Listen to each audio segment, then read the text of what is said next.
everybody, welcome to Earth Day 2022, the City of Mentor. My name is SCHROEDER. I'm with the Mentor Tree Commission, and today we're going to be planting 3 trees.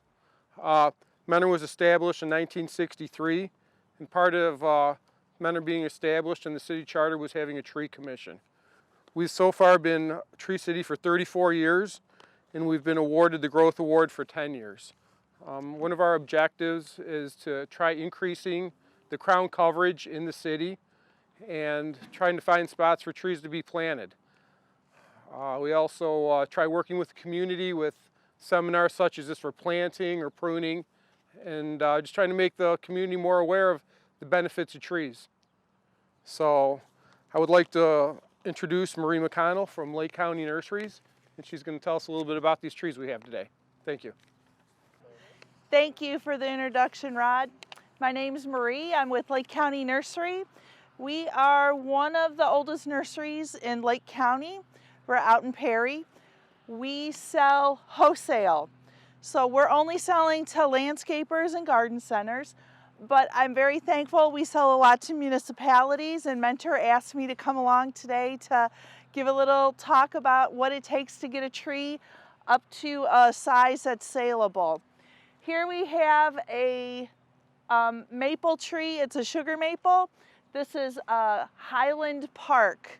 Lake County Nursery has brought on to the market about 150 different varieties of trees. We've marketed them for different reasons. Highland Park is one that it will be a deeper rooted plant, and it can handle cold and hot better. So it's a great street tree for you. Nice glossy green leaf to it. It's also, being a sugar maple, it has a higher brick count, and a brick count is important to those that sugar their trees. So it'll be about twice as high as other trees that they have. It'll get about 35 foot tall, so it works well, but if you have any type of lines above you, might not be the plant for you. So we're gonna go over here, we're gonna look at, this is a crabapple. This is a Rejoice crabapple. Rejoice is another tree that we brought onto the marketplace. It gets a really pretty burgundy leaf to it and a large mauve colored flower. Most crabapples, people don't want them. They say, oh, they're terrible because they have too many berries. But this one has very few berries and they're very small. It also is a good tree for a street tree because it can handle salt pretty well during the winter time. The Rejoice crab stays under 20 feet tall, so if you have overhead wires, this is a great tree that will do well for you. Biggest difference between these two trees, we have a balled and burlap, and we have a container tree. I'm called a lot by a lot of residents and asked, why do trees cost so much? What's the point of having a larger tree? This maple tree has been with us for 8 to 10 years. From its infant stage to get to this size, which is a 2-inch caliper. That tree has been alive for 10 years, comes to you guys, gets planted, and hopefully will last for centuries. This crabapple is in a larger container. This is a number 10, and it is about 4 years old. So it takes a long time to grow these trees to these different sizes. There's nothing wrong with starting with a smaller tree or having a container tree versus a B&B product, balled and burlap.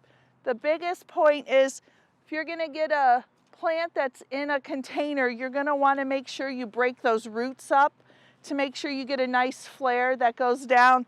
When you plant it, it should take root and do well. We also brought along with us a smaller version of what we have, and this one's a bare root. This is a straight sugar maple, which is known as Acer saccharum. You can see how young he is. He's very small. We have him as a bare root to show you the differences on planting. This little guy is about 2 to 3 years old. Some people will see this scar on the side and get upset about it. But when this is little, this is done by a seed. It comes up And in order to get a nice thick root system, when it is a 1.5 years old, they cut it right off at the ground. And a lot of people don't realize that. Then when it comes up that 3rd year, it pushes top growth, which will be a much better, stronger trunk tree for you to use. So different ages, different purposes, bare root. You'll want to make sure you get that root system nice and wet. So Ben has it in a nice bucket of water before we get planting with it. Again, Lake County Nursery, we're wholesale, but in City of Mentor, you have a wonderful tree commission. They call and ask questions all the time. So if there's anything we can help with, just let us know. Good afternoon. My name is Ben ASKREN. I work as a consulting arborist for the City of Mentor. And today on Earth Day, we're going to try to teach you how to plant trees correctly. Doesn't seem like you'd have to be a rocket scientist to do this, but there are some things that we can give you some tips to help you out. There are 3 types of stock that we use when we plant trees: B&B, canister, and bare root. There's pros and cons to each of these, and I'll try to explain each of those as we go on and plant a tree. I'm going to have to need an assistant to help me plant these trees, so Rod, come on up here. First we'll plant the B&B. The advantages of bald and burlap trees is that when they are dug, they can sit for quite a while before you have to put them in the ground. So that means that you don't have to immediately plant. You can kind of look around and decide exactly where you want to plant the tree. So that's a good thing. The disadvantages is they're very heavy. So a homeowner probably wasn't want to go into a bald and burlap because they weigh about 300 pounds, and trying to drag them around your yard will probably wear you out and you won't do anything else for the rest of the day. So we'll start with this one. The first thing we want to do is kind of look at the top, and we see that we could probably do a few trimmings here. When we put a tree in the ground, we'd like to have it single stemmed as best as we can so it grows up nice and straight. And there are a few branches here, like right here, as you can see, that are rubbing up against other branches. So, thank you. What we'll do is before we put it in the ground, we'll kind of bring it down to eye level so we can reach this, and we'll do a little pruning on it. So, and we'll do it there. And we got a little dead piece here that we can probably get to. And this one's going right up the top. We don't need him. Another one here with some problems. And as we go to the top of the tree, we try to make it like a single stem. And as you can see up at the top, we have a group of leaders here competing with each other. So we try to find the one that we can leave at the top. You want to prune at a node, at an angle where that will take off again. Try to direct it so it's not competing with this one leader here. So basically, I think that's good enough. Now we'll focus on the bottom of the tree. All this twine here, even though it's biodegradable, this is the #1 reason for girdling when you got new trees. 5 years down the line, your tree's dead, and you find out that this twine hasn't taken off. So first step we're going to do is start taking off some of this. And then we have a basket. Now these baskets help keep that root ball in place. But again, there's roots up here, and most of the roots are coming up at the top third of this root ball. So if they can't get out from under this burlap, which again is supposed to be biodegradable, but a lot of times this is what causes what we call surrounding roots, girdling roots. They start circling around the tree, and after a few years it kind of strangles itself. So again, we want to start taking off this basket. While my assistant is doing that with the root ball, I'll talk a little bit about canister trees. I think a canister tree is probably the best for you guys, you homeowners, because as you see, they're very light. You can just pick that thing up and take it wherever you want. It doesn't have to be put in the ground immediately. It should be within a week after you purchase it, as long as you keep the roots wet. But again, it's something that doesn't have to be immediately from the nursery into the hole. As you'll see, they come out pretty easy. And see these roots here wrapping around the outside here? We want to make sure we score that so that those roots don't continue to keep growing, and then we'd have the same effect that I explained to you over here on this bald and burlap tree. All right, so we got that taken care of. This should pop off. We should be able to roll this tree towards the hole.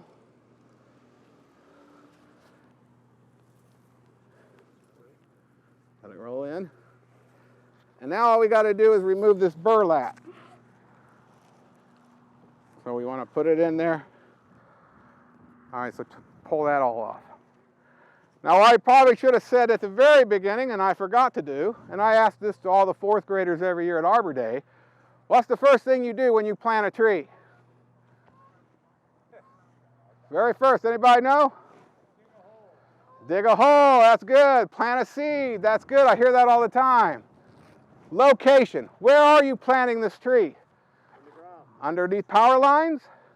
Too close to a building? Someplace, another plant maybe, another tree? This tree, she says, is going to go 35 feet tall, so we need to let that grow 35 feet tall. It's going to go another 20, 25, 30 feet wide canopy. So we got to make sure that we allow enough room for whatever is around us or whatever we plan on putting in the future around us.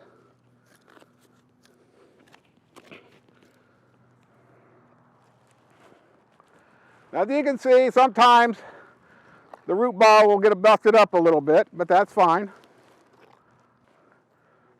But we have it in the hole and we have a flare. Now this is called, some people call it a root flare, but actually it's this trunk flare because it's the same cells as the trunk. There are different cells for the roots than there are the trunk. This right here, this flare is what we want exposed. A lot of times those get buried and get cultivated at the nursery, and then when you plant the tree, you actually plant the tree too deep because this stuff sometimes could be up this high. The dirt can be this high. You're actually suffocating your tree.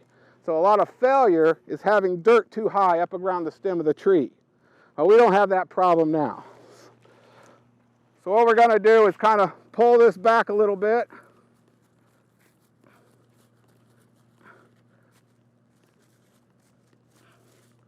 And then we'll put back some dirt. So fill that in, Rod, if you would, with nice and compact dirt. Now even with that root bud busted like it is, it's still pretty sturdy. But with winds and stuff, you may get a problem. You may have a tree a couple days later that will be crooked, and then someone will call you up and tell you they need their tree stakes. So we'll just stake it now.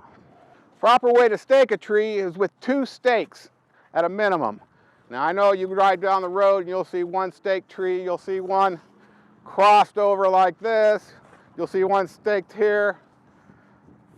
That's just causing trouble down the road. We want to leave these stakes on for a minimum of a year.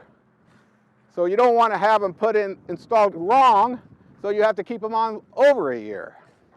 The problem is these trees want to grow pretty rapidly after they get established. You leave that twine or whatever you're connecting to the tree to keep it staked, it's going to girdle. And you'll have a dead tree again. So we're going to put these stakes in at a slight angle because we want to have tension on the tree on both sides. So whichever way it wants to sway, we can hold it back up on the opposite with the opposite amount of strength.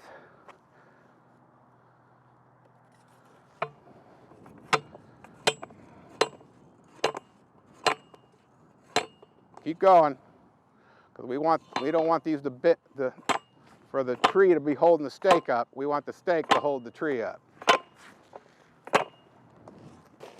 This here is a soil amendment. It's known as biochar.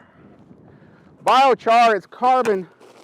It's actually old trees that have been underground at high pressure and at very high heat, where all the lignins and all the sugars and all the organic or inorganic parts of the tree are gone, and we're left with this charcoal base.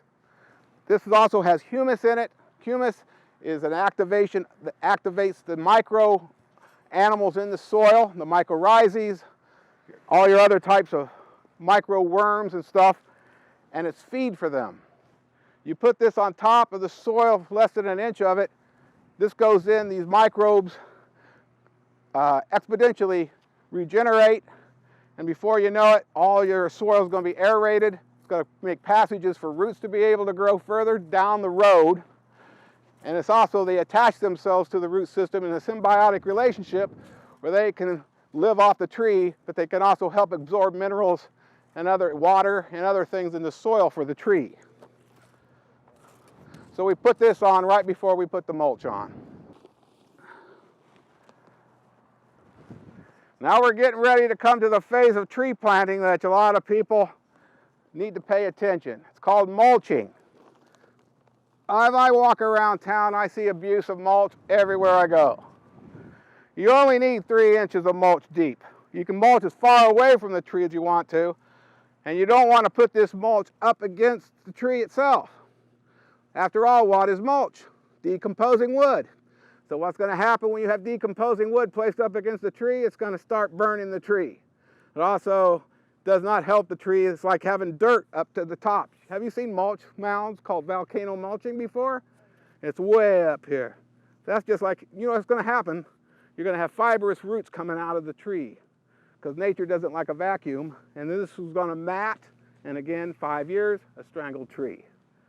So go ahead and place it down no more than 4 inches deep.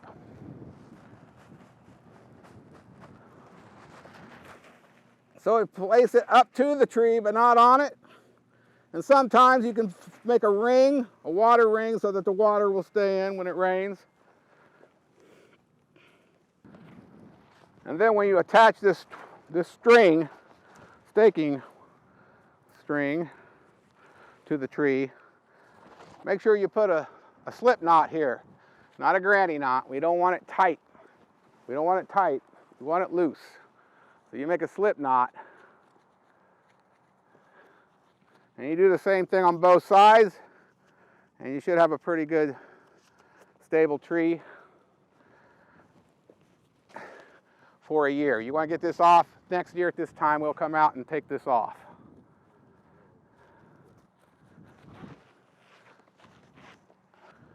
I look straight to everybody.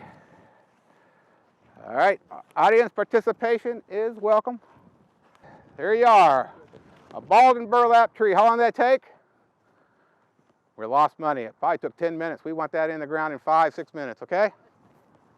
All right, let's go to tree number 2. Right here is our crab apple. This is probably the #1 tree that you would probably want to go to a Petiti's or in your hardware stores. As you see, it's pretty easy for this to come apart, come out of the bucket. I told you about the circling roots. Basically, all those roots are circling around itself. And if we don't cut them, then it's probably going to keep circling that way. And then when the tree gets to a size that you like, it dies. So again, we set it in the hole. I say that's just a little bit high, don't you think there? Let's take it and set it down a little bit lower.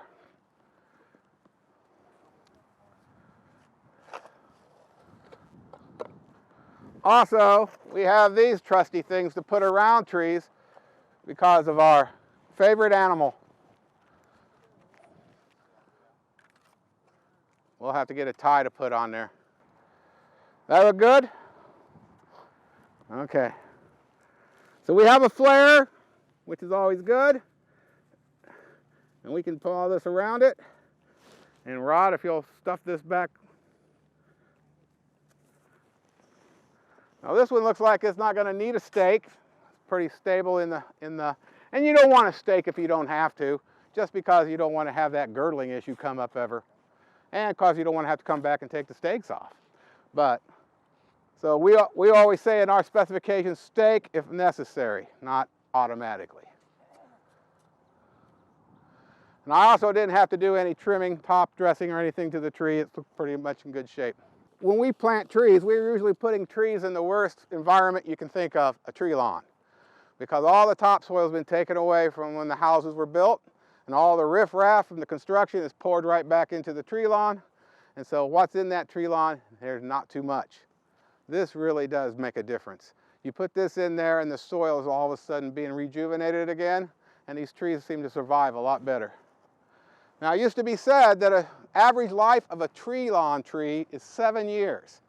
That means if you planted 100 trees along a street, in 10 years, there would only be half of those alive.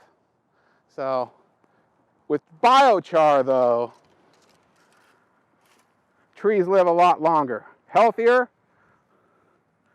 and don't need all the help that some other trees that could be stressed need.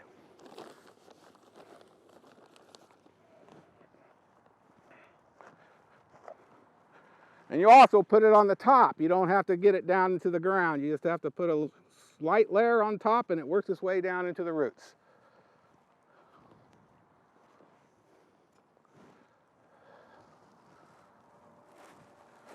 Again, mulchers, we don't put anything but 4 inches deep. We don't put it up against the tree. As far away around it as you like. And you can make a water ring out of it if you like.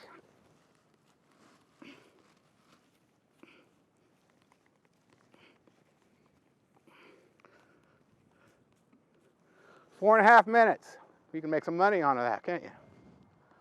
Our last one is bared and burlapped. This is the old-fashioned way of planting trees, the old 4-H's and the old Lions clubs, and they used to come in, take the trees out of the creeks, put them in the tree lawns. What do we end up with? Silver maples and mulberries. So the species selection wasn't so grand. But nowadays, this is so light that a baby could pick this tree up and put it in a hole. But the problem is you need to get it in the ground fast. You don't want to let it dry out. The roots dry out, you don't have a tree anymore. The other problem with it is availability. Hardly any nurseries grow bare root trees anymore. So if you can find them, it's great, but usually not the case. All right there, my assistant. You're doing such a fine job. Let's dig a hole for this young man. The thing with bare root is you want more of a wider area cultivated or dug up than deep. All these roots, as you can see, we're going to spread these out so that this is all at the top. As you can see, that's what we want. So our hole's a little deep. But look how light. So could you just imagine back in the 30s and 40s with these old men in clubs coming down your street putting these in, and they're probably about this size when they put them in the ground. And there's a lot of survivors to this day. Some of your older trees in town, in the older parts of town, were probably bare-rooted trees like this.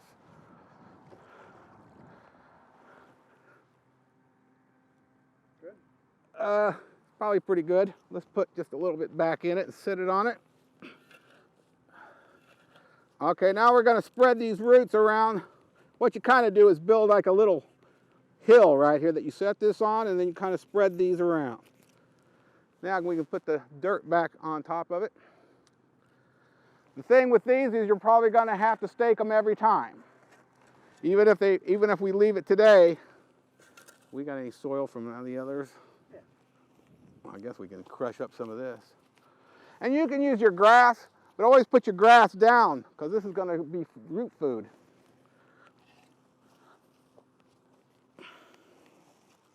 And again, you want to water these in really good right after they're planted. The drying of the roots is the #1 killer. They used to say that air killed them, but that's been proven wrong. So just make sure they stay wet.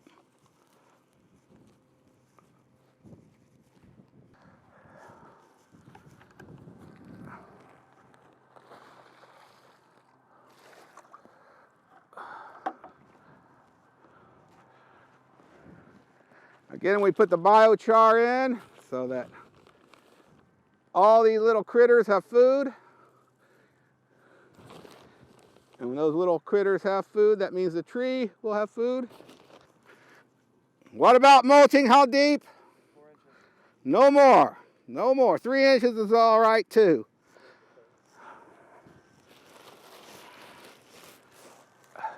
What are some benefits of mulch? Anyone have any clues? Besides, it makes it look pretty. Holds moisture and temperatures.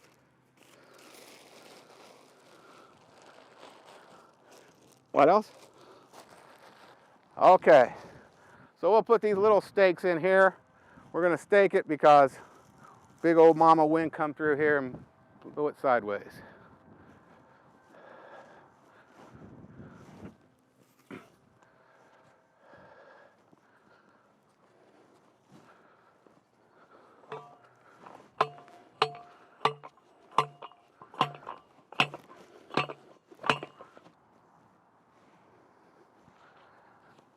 Oh, slip knot. Didn't have to be real tight. We just want it to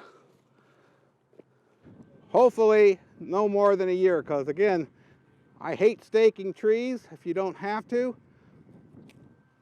Bare root you have to. The other two, hopefully you don't, but when you bust up a root ball, you probably want to put a stake on it. Problem is, if you leave the stake on more than a year, the tree grows into the... This here is straps made just for trees. It's better than wire. It's better than the crossover. So, 3 trees properly planted. My name is Louise Watson, and I'm with the Mentor Tree Commission. I wanted to explain why trees are a good thing to plant. And of course, they are beautiful. We've been admiring how nice they look. And they also make people feel better. When you see a tree, you tend to feel part of the earth and much better. They take in carbon dioxide and they give off oxygen. They also moderate the amount of sun that might hit your home or the ground, and they will cool the area, and they will encourage breezes or shelter things from breezes.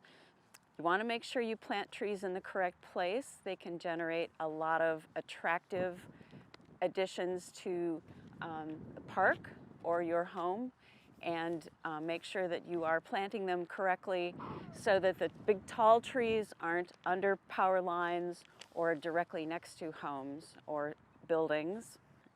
Some places where they plant trees for jobs, because we use the wood for building supplies and also for paper manufacture, and they have a lot of uses for furniture as well. So some trees are used for to generate jobs and items for human use.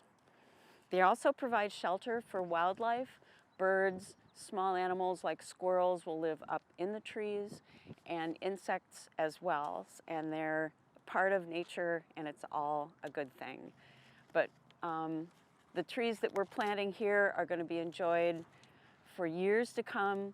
They are going to be very attractive, and they will help us all.